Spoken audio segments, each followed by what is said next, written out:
Hazrat rahmatullohi alayh bizga "Voy domla buvilar, o'qish kerak.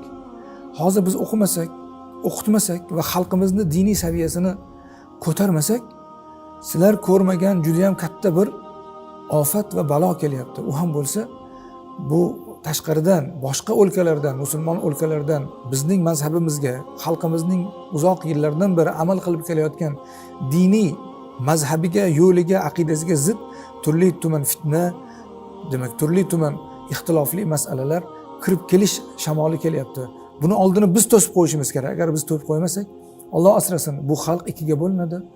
O'zidan o'zi bular o'z ixtiloflar tufayli yemiriladi deb o'shanda gapirilgandi.